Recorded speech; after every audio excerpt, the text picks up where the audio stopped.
Ito ni siyang hubaron mga kaigsunan, ingon na natin Ginoo, masayod ka mo sa kamatuoran. Kaya ang kamatuoran, maghatag kanatog kagawasan. Mga kaigsunan, sa diha nga ang atong Ginoong Jesucristo namulong, na nag-ingon siya sa tubangan ni Pedro, Tu es Petros, edificabo ecclesia miam, et porte in perinun, adversus iam. Thou art Peter and upon this rock I will build my church. Wa maingon si Kristo, I will build my churches. Mga kaigsunan, sumala pa sa statistic nga nag-ingon nga doon na may 60 kapinpungkulan mga Christian denomination apan usala diha ang tinuod nga mato pa ni Kristo, I will build my church, not churches. Busa subok ng pamalandungon na maingon kita nga atong pagtulon-an tinuod tungod kay mabasa sa Biblia. Doon ay panultihon sa kali nga nag-ingon, dili tanang tiling-tiling ice cream. Kung sa may buot natong iminsahe nining pulunga nga dili tanan basahan kag Biblia, dadon ka sa kaluwasan. Busa mga kaigsunan, kitang Katoliko gihagit na magbasa sa atong pagtuo, magbasa sa Biblia, ang makita nato ug mabuhatay ang kabuyawan sa pagtuo Katoliko nga gibiyahan sa uban nga kung kini siya giatiman pa daw sama sa bulawan nga nagdugara sa grasya nga gibilin sa atong Ginoo diha sa iyang Santa Iglesia Katolika Apostolika Romana. Mo na mga kaigsunan, kung ato ang balikan ang mga panid sa Biblia, nag-ingon na natong Ginoo, pagbantay ka mo. Kinsang ka mo? Ang simbahan. Unsa ang simbahan? Kolosas 1:18, mao ang lawas ni Kristo o siya mo'y ulo. Na may hatag siya pahimangno sa 24 San Mateo, pagbantay ka mo. Kay muabot ang mga mini nga magtutudlo. Mo sa mga kaigsunan, klaro tataw, magbantay ta. Kay basiron niya o dili na tinuod ang atong nasudlan. Akong balikon, usalang kasimbahan ang gitukod ni Kristo. O kanang simbahana, nagbilin ka na o hagit na pangutana. Unang pangutana, kanang imong simbahan, nagipasakupan ka rin, kinsay nagtukod, kanus nagitukod, asang lugar nagitukod, o unsang standard na referensya nga nag-prove niya na si Kristo mao'y magtutukod. Kaya kung mingon ka, Brad, kanang imong simbahan na Katoliko, kinsa na nagtukod niya na, ang tubad, si Kristo. Kung dili si Kristo, kinsa man ang itudlo nimo. Well, ang uban mingon, si Constantine, mga kaigsunan, maunay bangkaruta na kasaysayan. Nganong bangkaruta ka na kasaysayan?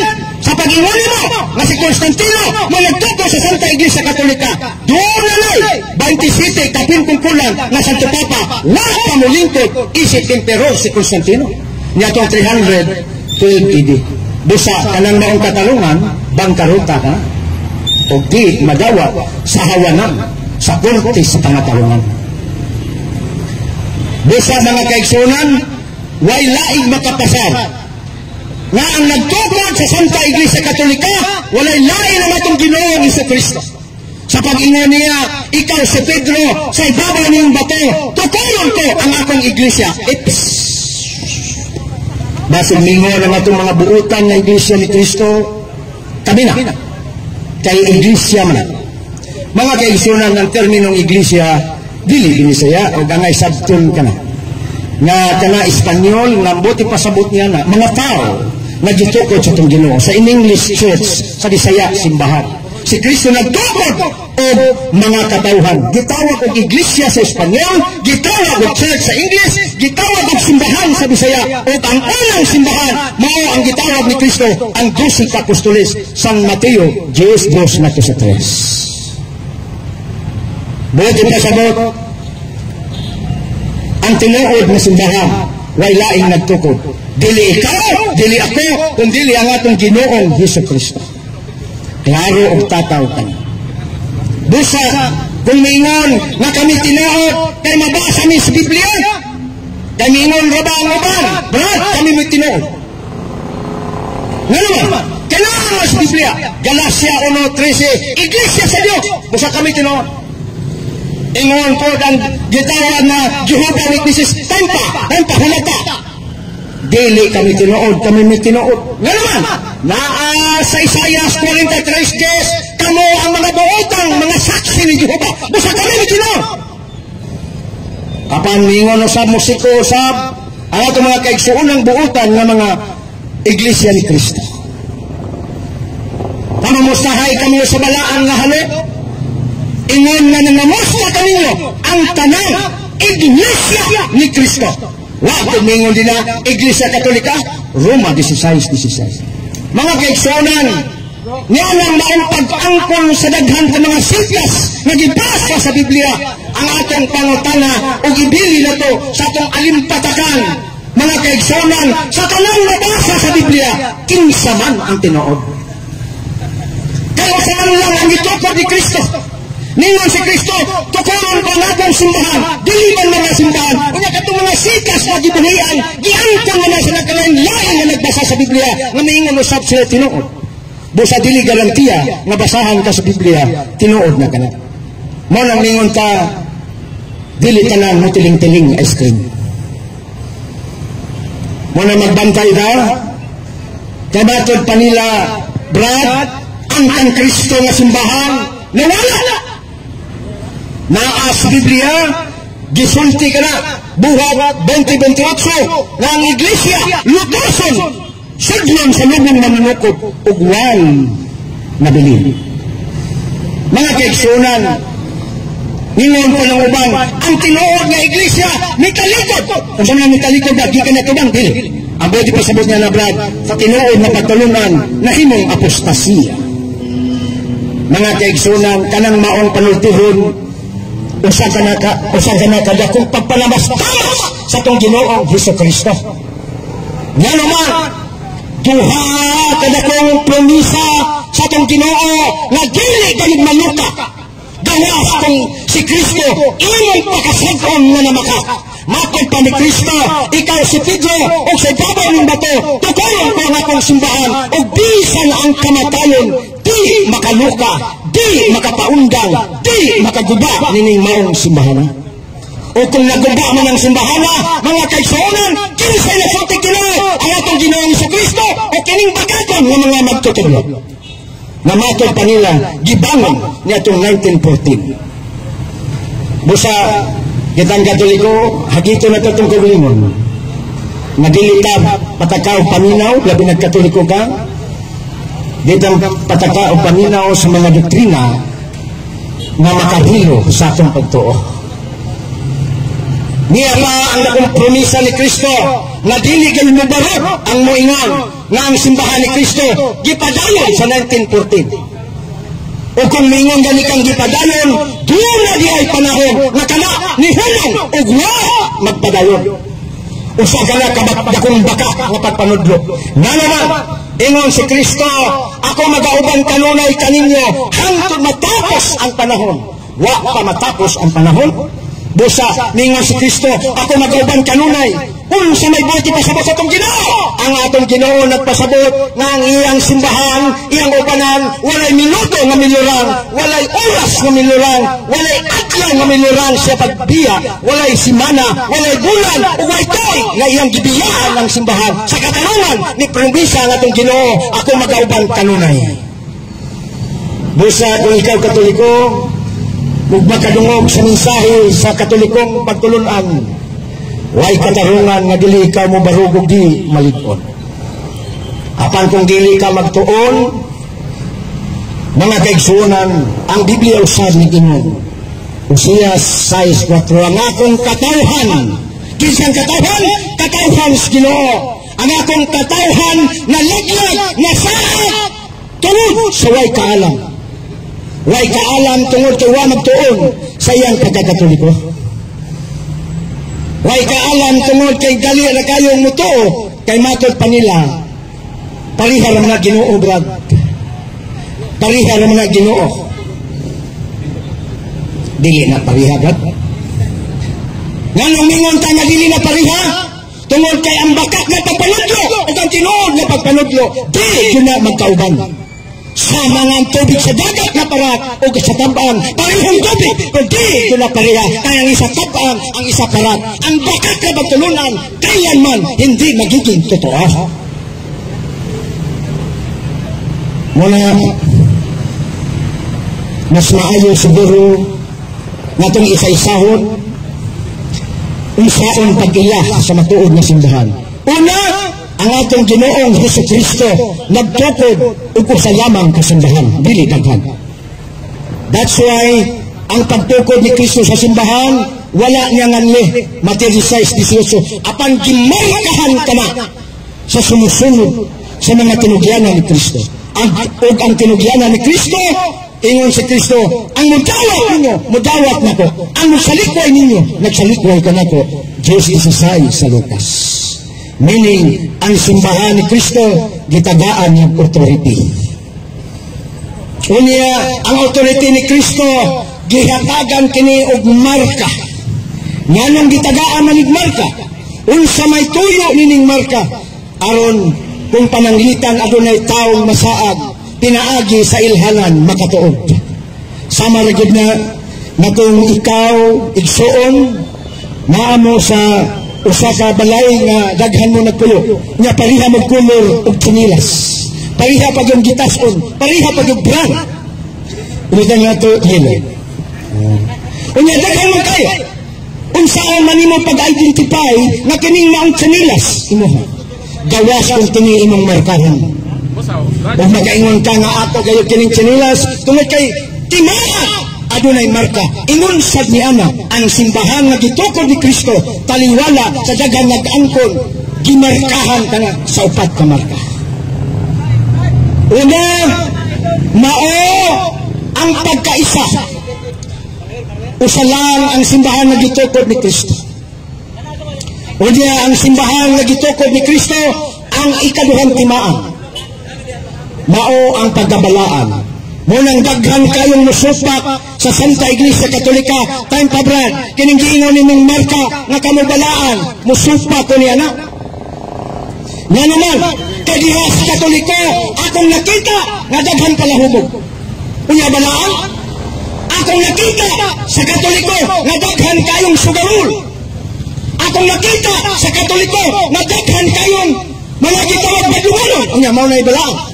Busa di nga madawa.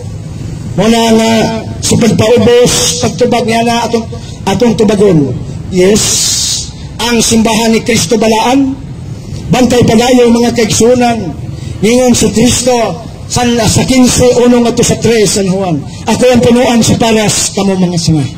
Gawas kung ang sanga, magpabilin sa punuan, dili gayon magpamunga. O ang bunga gigipasabot sa itong Ginoong si Kristo na sabtan ni San Pablo, diya sa Roma 6:22, bunga sa pagkabalaan. Kaya matod pa ni Kristo, ako ang punuan sa paras, kamo mga sanga, gawas kung kamo managpamunga, diya sa pagkabalaan, dili gayud kamo makasulod sa gingharian sa langit. Nang miawhag si Kristo sa 1 Pedro 1:16, ningon nga ko balaan, pagbalaan usap kamo. Nang mihagit man si Kristo sa iyang simbahan nga magbalaan, tungod kaya magtukod na natong Ginoo o perfect na simbahan. The church is not the mausoleum of saints, but the hospital of sinners, so that we can be able to change, to heal our soul from sinners into saints. Kung ikaw mutamod, maminaw, magpulo sa hagit tudlo sa Ebanghelyo na mingon sa Kristo, pagbalaan kamo, mingon na ko balaan. Ang simbahan na gitukod ni Kristo, kay siya man ang punuan balaan, busa mamunga kinig balaan. Mga kaigsuonan, kanang giingon sa itong mga igsuon nga buutan kayo kusog mo atake sa Santa Iglesia Katolika, di na tinuod. Namatod pa nila, nadagoy balaan, nadagang baglunganon sa Santa Iglesia Katolika, wa ka na ilimod sa Santa Iglesia Katolika. Apan hinumdumi mga kaigsunan.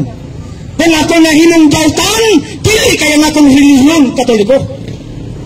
Kung ako na hinumbaglunganon, dili tungod kaya akong relihiyon Romano Katoliko. Kung dili na ino kong baglunganon, tungod kaya ako magpuyo sa hakit sa Ebanghelyo na gisugo o gitudlo sa Santa Iglesia Katolika. Pakasad kong mubali ay si Kristo na may nagtudlo sa dusi, unya na hakbang si Judas Iscariote na hinumdautan, pakasad kong mubali ay ang atong Ginoo. Dili!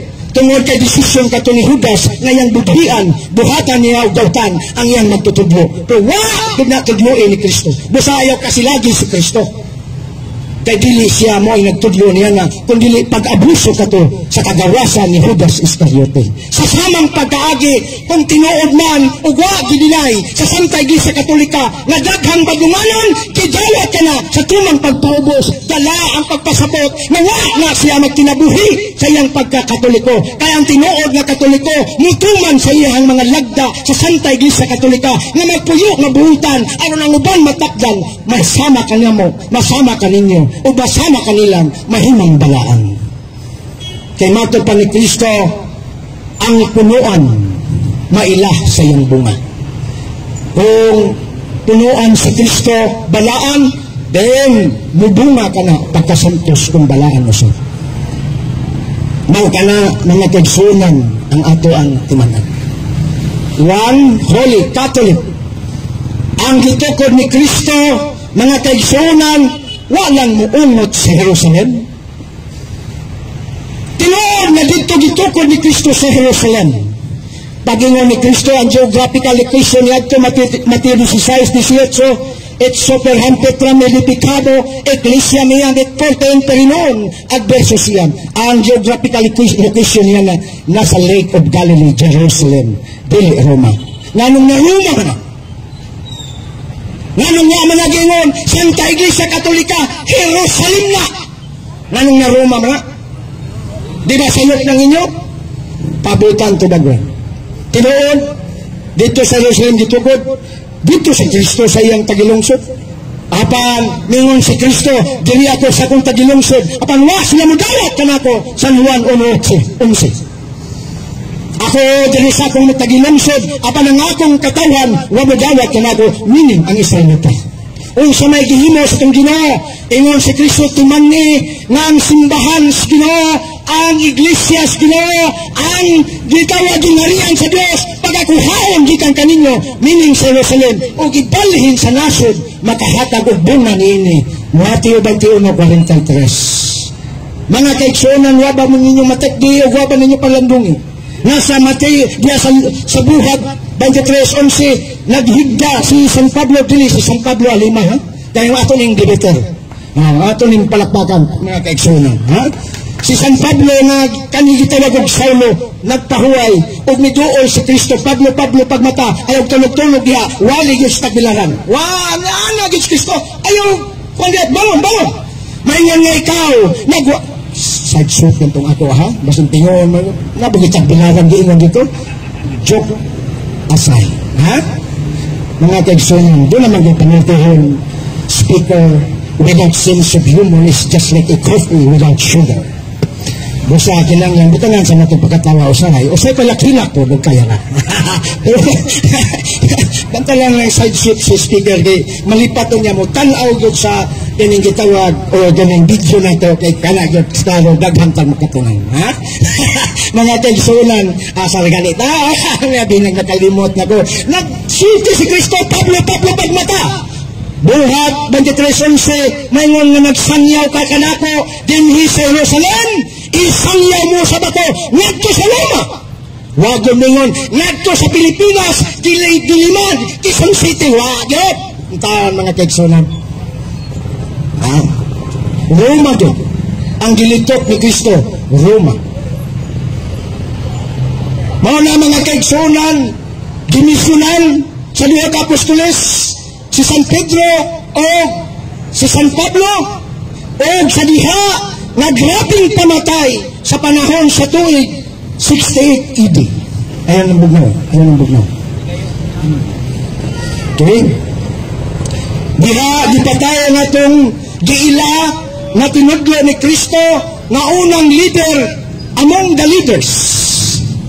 Nanong mingon tag, unang leader among the leaders, kayang Diyos Apostolis, first leader, apan doon na gitawag first among equal. That is a term of our church. Ganyan naman, na naguna man si Pedro, bisag leader ang ubag, kaya si Pedro, ang unang leader sa simbahan nga gitukod ni Kristo, gisultihan man siya. Pedro, malika dong, malika. Basaya agad ito sa Kristo TV na. Malika dong, Pedro, malika. Pedro, nahigugma ka ba po, labaw ni ining talang. San Juan 21:15-17. Ingon si Pedro, yes Lord. Kung samantang gikumpara ni Kristo sa Pedro, katong iyang pagpalaga, katong iyang trabaho. Nga naman, kay mananagat man si Pedro, manguha mag-isda. Ingon na itong Ginoo, nihigugma mo ba ito? Labaw ni inyong profesyon. Ingon si Pedro, yes Lord. You know that I love you. Nag-in-English ka din. Nag-adto siguro US. Nasahil ka, nag-igugma ko ikaw. Usat ingon ni Kristo, ang akong mga karnero. Bantayi ang akong mga karnero. Ang pangatana, doon na bagay karnerohan si Kristo waman. Ang trabaho ni Kristo karpentero, sama sa iyang ama-ama, kaya ang sa kahudiyo na doon ay daghang karnero, giila ka ng kwartahan. Apan si Kristo dili. Apan nga lumang mingon si Kristo, bantayi, ang akong mga karnero. Unsa man diay kining karnero, igsuong Javier, nagamay pa nga ito igsuong Javier. May hapon kami mo diabrad, sa isip na ito arong pagpailas katauhan, nga niabot na nga kong amigo gapitong amigo, o kauban nga Catholic Faith Defenders. Apan hindi mo gagan pagkakonsihal, mamulong tini para sa Ginoo. Mga kaigsunan. Ang kanino nagipasabot, usa ka simboliko, nga matod pa sa Salmo 59:13, ang akong mga karnero mao ang katauhan sa imong sipsibanan. Sa ato pa kinidiang karnero nagipamulong sa tong Ginoo mao di kining katauhan. Napabantayan paati manon kang San Pedro. Dosa kadto di ay pulunga nagpahiwatig nga si Pedro gitudlo ni Kristo nga modumala sa iyang simbahan. Wa ni gisulti sa ubang mga apostoles, si Pedro ray gisultihan ni ini. Mao nang mingon ta nga atong San Pedro mao ang tinudlo ng leader ni Kristo nga mobantay sa simbahan. Mao nang mga karnero hindi pa sabi. Unang leader sa simbahan nga sa modernong katawagan mao ang atong Santo Papa. Apan kung doon ay Santo Mama, ay namugtuon niya na bulaan nga magtutudlo na. Kaya wa magpili nga itong Ginoo o babae. Santo Papa lang. Kaya ang word na Santo, balaan, Papa sa Grigo, Papas means leader. Ang buti pasabot, ang Santo Papa, first among equal. Ang atong Santo Papa. May giyatagan, gitugunan, nabantayan ang simbahan. Ikadua, among the equal, the 12 apostles, brothers and sisters, only Peter received the keys. And what is that keys, brothers and sisters? I would like to emphasize that keys is not a literal keys, but this keys is a symbolism of authority. Ang maong Yahweh, mao ang simbolismo sa otoridad manang patay, igsoon, mga inday, mga brothers and sisters. Samara ang literal nga Yahweh sa akong panimalay, akong itugyan kanino, kay mo abroad sa ako magpahayahay. Sa dihang gitugyan ako ang akong literal nga susi sa kong balay, nagpasabot ka na aduna ako'y pagsalit, aduna ako'y pagtras kanimo, nga muabli o musunod sa akong panimalay. And that is the literal meaning of the literal keys, mga kaigsoon. Muna ang literal nga kahulugan. Apan nga muhatag si Kristo literal nga Yahweh, nang iyang buot lamang ipasabot, mao ang authority. Namatod pa ni Kristo, ihatag ko ang Yahweh sa gingharian sa langit, meaning the authority. O nidugang si Kristo, what you ever bind on earth shall be bound on heaven. What you loose in earth shall be loosed in heaven. Unsang imong itugot dinhi sa yuta, Pedro, tugutan ko sab sa langit. Unsang imong idili, Pedro, dinhi sa yuta, idili ko sab sa langit. And that is divine authority of the only church founded, established, organized by Christ. Remember that, brothers and sisters. Mana nga ang simbahan, adunay authority, ug ang iyang marka, one holy Catholic. Kay kung dili Katoliko, asa naman ay kutob? Kay kung dili mo kailap sa tibok kalibutan, nganong mingon na nga itong Ginoong Jesucristo, Mateo 28:19, kamo, mga apostoles, panlakaw kamo sa tibok kalibutan.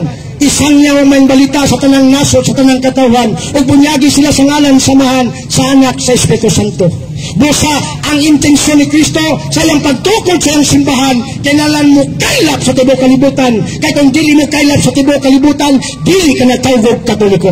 Mao nang mingon San Pablo sa original nga magkapulong, Hemenon Ecclesia Catholis, kay Galalayas, kay Samarias. Iglesia Katolika, sumala sa Griego nga translation, sumala sa libro ng tayo sa buhay.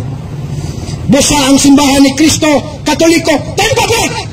Di ba ang yawa, Katoliko sab, kay mo kailap man sa tibo, kalibutan, sumala sa pinadayag, busa kabudi itong mga iyas-yawa. Ang tubag, mga kaigsunan, distinguish the difference. Because Catholic religion is a religion of distinction. You distinguish the Catholic means by Christ and the Catholic means by Satan. Unsa may distinguish niya na? Mao kini mga kaigsunan, ang Katoliko nga iya sa Dios mao ang pagsabwag sa kahayan. Apan ang pagkakatoliko sa yawa, mausap ang pagsabwag sa pagkadautan, pagkakangit-ngit. And that is the distinguishment of the term Catholic. Mga kaigsunan. Dosa, ang itong mga igsoon, makasabot. Ang iya lang gusto atakihon nga ang Katoliko iya sa yawa. Mga kaigsunan, dili ang Katoliko may mga kami, mga binunyaga ni mong gataki, kundili ang ulo. Ang ulo sa simbahan na nikailap sa tibok kalibutan. Kaya doon ay kiingon mga kaigsuunan. Sa Tagalog, ang sakit ng kalikingkingan ay dama ng buong katawan. Kasi nga rin nagdukduk ng imong kumingking sa tail. Di ba mo abot na sa imong ulo? Busa tama. Nai magigayalog? Pwede ng dialog, potlo na to, aron ang dialog gumusulod. Dagang salamat! O atong pasudyon, ang lamisas pangutana, kay basig mingon niya sila, pag kami mangutana niya na, basig limbuan ng lamisas sa imong pangatarungan, busa taga nga to niya. Sige.